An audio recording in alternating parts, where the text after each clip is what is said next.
I'm at the corner of Coolbrook and Rustic on the other side of Descaries Boulevard, and we're looking at Sûreté du Québec. Looks like a bus, and then behind it there's an SPVM truck, and actually it's out of the frame to the right, but that little edge of white there is another Sûreté du Québec vehicle. And then on the other side behind it, there's a Bureau d'Enquête Indépendant vehicle. So it looks like they're all set up for the investigation of the shooting that took place this morning. Just going to zoom out a little bit here and get a little bit more in. Okay, my tripod just slipped a little there. So now we can see a bit more of the white SQ truck. Police car, and yeah, okay, here's a fellow, looks like SQ coming through. Oh, it might be SPVM, not sure. Anyway, let's zoom out. There he goes. So let's open up a little here. I guess yeah, there we go. Have to raise that. So yeah, he pulled up in an unmarked car, and he's obviously on his way to one of those trucks, I would presume.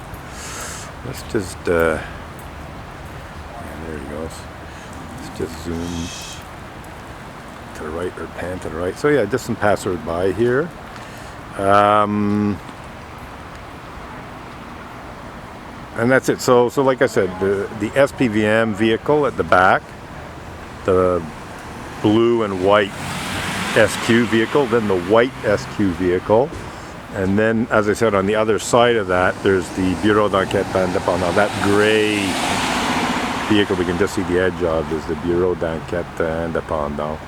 So they're all here, obviously, to manage the investigation of this morning's shooting, which essentially involved a male shooter wearing camouflage clothing and a long rifle with a small clip. I think it's like 5 bullets per clip. You can see videos of him changing the clip. So in any case, he shot and killed a male SPVM police officer, and also shot a female police officer, but she, I believe, although she was critically injured, is out of danger. It's like her life's not in danger, to the best of my knowledge. Okay, let's zoom out a bit. We got some people under. Oh, I guess I can't go any further than this. It's a pretty powerful telephoto lens we're using. We're now at 150 millimeters, but it goes up to 600. So these two officers just pulled up in a car, and they're no doubt heading towards the probably the SPVM vehicle, because after all, they're SPVM police officers. So let's zoom in here a bit and see what. Yeah, we can see there's an officer apparently talking to someone. I think he's the one I just saw earlier, who pulled up in an unmarked car. Lots of police tape, lots of police vehicles. I'm not sure why the investigation vehicles are on the other side of Descaries Boulevard from where the crime scene is. I can understand them not being right in the crime scene, obviously. But it may just be a good location for them, because it's a fairly secluded street, not a lot of traffic. Although right behind me, it's like a dead end, cul-de-sac. So if they wanted a really quiet spot, they could have just parked in the cul-de-sac. So anyway, I just thought I would document this, and I'm going to continue to my north. I'm going to try and get a clearish view of the actual crime scene from the other side of Décarie, but I saw this scene and decided to get a little bit of video footage of this. So, okay, that looks like a motorcycle cop in the helmet there. Maybe just pan a little to the left here. Some nice flowers. So yeah, let's just, okay, because we're at, 270 millimeters. Let's zoom in more. And even a bit more. Okay. So yeah, so we have this SQ vehicle and the SPVM truck. Oh, and yeah, there's some human activity there. Anything else worth mentioning? Oh, I don't know if I mentioned the date. It is Monday, the 22nd of June, 2026. The shooting took place this morning at around 11:30. So there are 3 deaths. There's a male SPVM police officer who was shot by the shooter with the long gun. There was a civilian who was shot and killed, and it's not clear who shot and killed the civilian. He sort of came upon the female police officer who was sheltering, and he might have startled her. She definitely pointed her gun at him, but it's not clear that she actually fired. It's entirely possible that even though she was startled, that she held her fire and that he was shot by the long gun shooter.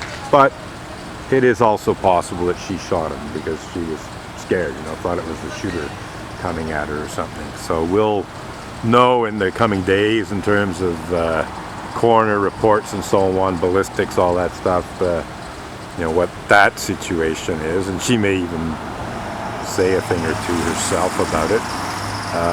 But ballistics and coroner's reports and all that will tell the story of who shot the civilian, and then the shooter himself, shot and killed. And that's not clear exactly who got him. I think the female police officer got a shot of him, or shot at him, after the civilian was shot. So she may well have got a shot at him, but it's also possible that he got clipped by some other police officers who were shooting at him. There's a lot of shooting going on. So anyhow, we can see a motorcycle cop, a few other cops chatting there, and okay, here's someone. Okay, that's the guy that, oh no, that's the couple pair there. Yeah, so let's zoom out of it. And, so that's it. This is sort of the area where the crime scene investigation trucks are set up. And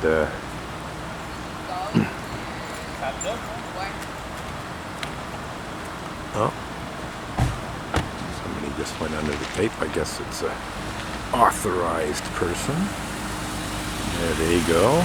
Coordinator circulation, traffic coordinator. Yeah, so we're done here. Just musing a little bit while looking at these crime scene investigation trucks, which there are 4 of. SPVM in the background there, 2 SQ trucks, which we can see, and then behind on the other side a Bureau d'Enquête Indépendant truck. So that means the Bureau d'Enquête Indépendant are on the scene and probably have been for a little while. Anyway, I'm going to end this and move further north, see what there is to see.